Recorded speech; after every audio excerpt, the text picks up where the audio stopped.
as a new sheriff in town, and I think everybody's happy. I think everybody's looking forward, and I've even been, the buzz is going again about the Texas and Texas A&M game. Welcome into the TexAgs Rewind here in the Rollo Insurance Studio. I got Eric Casares there at the Angry Elephant News and Social Center, and the fan show guys, Royce and Roy. That could be a good show. It could be. Could you guys, you just met today, sitcom, I could see it. Yeah, right? Sitcom. Yeah. I was thinking, we could talk. Yeah. Or I could see a mafia show and a sitcom. The old boss, the new boss. It works. The up-and-coming boss who's going to come get you guys. I could see all that happening. I can take care of people on behalf of the family. Yeah. Hey, favorite part of the show? I'm a big baseball fan. I enjoy the segment with Schlossnagle, and which particularly looking forward to the LSU series. Yeah. Always Schloss and always AT. I've always loved listening to AT and his story about having to hike for an entire day or two on Kauai. Yeah.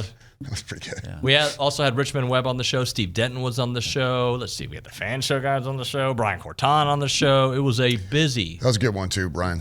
Brian was good. Yeah, that was really good. And the shirt?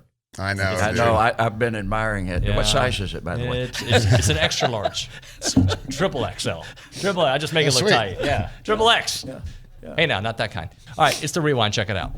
We've got some friends across the street that are keeping us abreast of some of the changes that are expected in college sports, mm-hmm. right? And we've talked about it on this show before. And then Josh Pate recently, I was made aware of his whole revenue sharing take, and not even take, just what he's hearing, and it's kind of in alignment with what we've heard.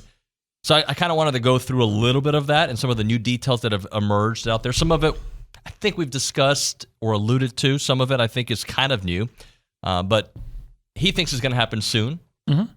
And by soon, could it be at the end of this year that we have some framework? I hope so. Yeah, I wouldn't be surprised if it was as early as next year. Yeah, 18 to 36 months is how I've kind of been thinking, but I think that might be a little bit slow for some of the way the reporting is coming out of it. So the plan is to govern sports differently, collegiately, right? And a lot of this comes from the House versus NCAA class action lawsuit, and there's a lot of legal jargon in that I'm not going to get into, but basically they're suing the NCAA, and the hopes is for athletes to get retroactively paid, right? Mm-hmm. And I find that just mind-boggling. Let's go back to 1981, and Billy, here's your $5,000 check, whatever it may be.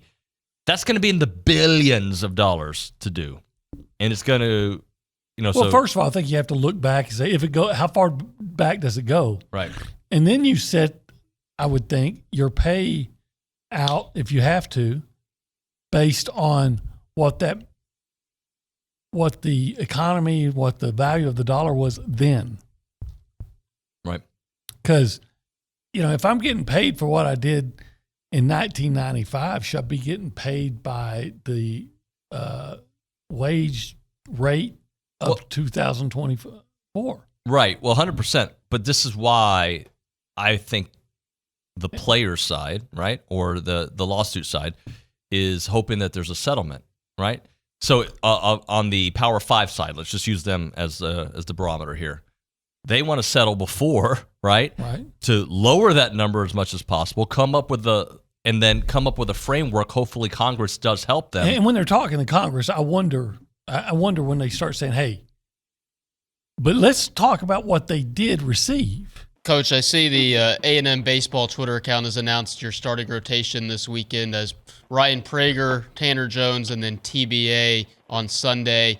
We saw that same lineup, same rotation from you last weekend, and Lampkin ended up getting the start in Game 3. What is the thought process that went into naming this rotation this weekend?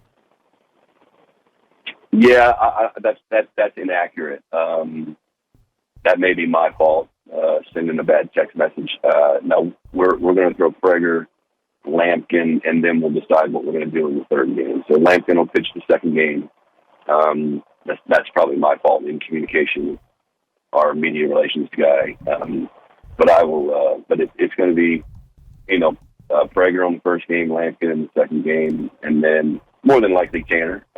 We wanted to do some things with him in the bullpen yesterday, work on a few things. He threw a little, not a lot, but just a few more pitches than he normally would in his midweek bullpen. And so we'll just make sure he feels great. More than likely he'll throw the third game, but we'll see. We'll just see who all we use and see what the best matchup is. Schloss, obviously you have the Charlie Condon experience from last week, so you guys know how to take on these titans of college baseball, but just the challenges of taking on Tommy White and Hayden Trubinsky. Yeah, I mean, just veteran superstar players.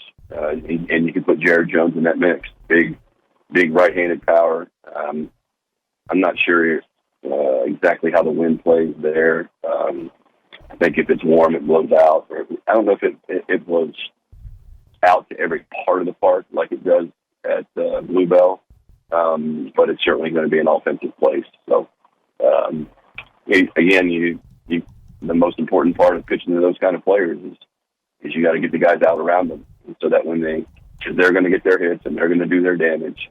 But you can if you can just limit it to solo homer or a 2-run homer. And I think Charlie, he's a great hitter. I thought we pitched him really well.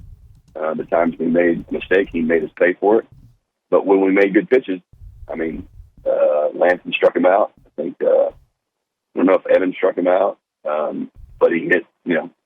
When he wasn't hitting the homer, he was hitting the 2-hopper to shortstop or a pop-up foul to Teddy. So he's human. They're all human, but you have to respect them. No doubt about it. There's a new sheriff in town, and I think everybody's happy. I think everybody's looking forward, and I've even been, the buzz is going again about the Texas and Texas A&M game, and we play right after Thanksgiving this year. So I think it's going to be some really good times for A&M football again, and I think fans are going to be much happier this year than they have the last couple of years, because I think a lot of people felt we kind of underperformed, or we didn't get to where we really should have. So I think people will be a lot happier this year.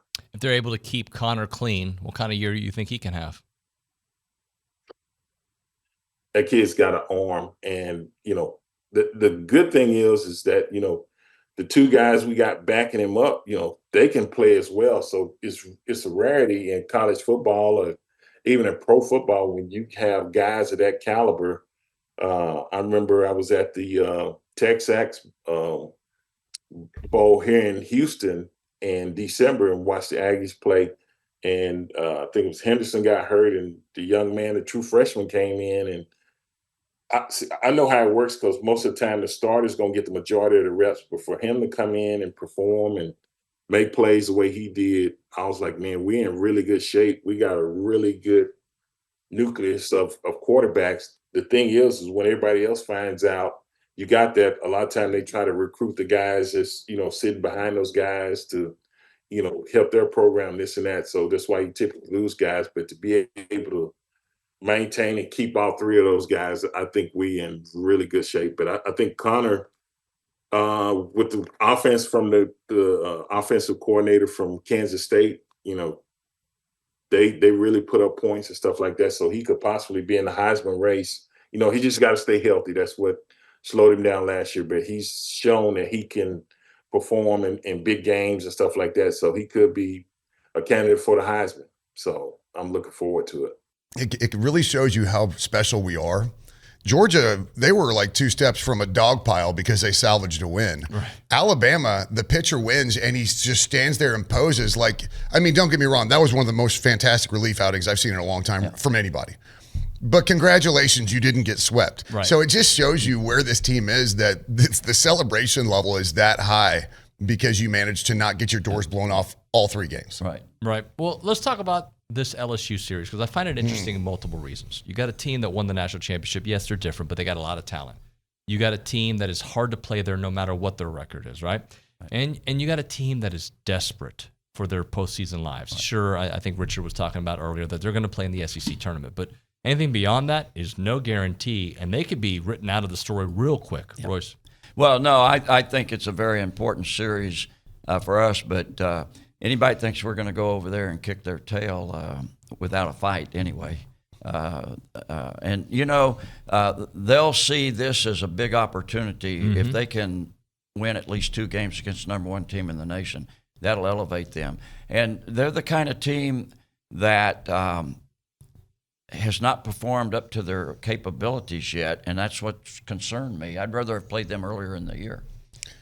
The box and Death Valley, right? It's just hard to play in the red stick. But that being said, I'm sure they'll put up a fight, and I think we're going to go in there. We're going to win too, and I hope we sweep them and completely stomp on their postseason because it's LSU and I hate them. Do you think because this team is so good, people are enjoying it or stressing? Like fans? Yeah. Well, Aggies are always going to stress. But this feels different, doesn't it? Yeah, there's a lot of enjoyment. And you go out to the stadium, the fans are enjoying the experience, and they've been drawing extremely well. It's unfortunate the stadium isn't bigger because there'd been a lot more people at some of these games. Crowd's been great, and I think we talked about this a couple weeks ago. Nobody gets down on it. If the Aggies go down, they're like, whatever. Yeah. I mean, I know we have the power to mash back, and we have the team that we can hold them. So it's a ton of excitement for me. I am just absolutely loving the ride. Casares, you can tell the people what to do. Make sure to like, subscribe, comment, share with a friend, rate it, and go check out Royce and Roy's new podcast. Okay. Let me ask you this question: do you know which one is Royce and which one is Roy? Yes. Go test. Okay. Wrong. Royce. You got it. All right, you did it right. You can't see him, but he's pointing correctly. Yeah. Hey, you can get to keep your job for another day. Thank you. Let's go. It's the little things. It's the little things. It's the rewind. We'll see you next time.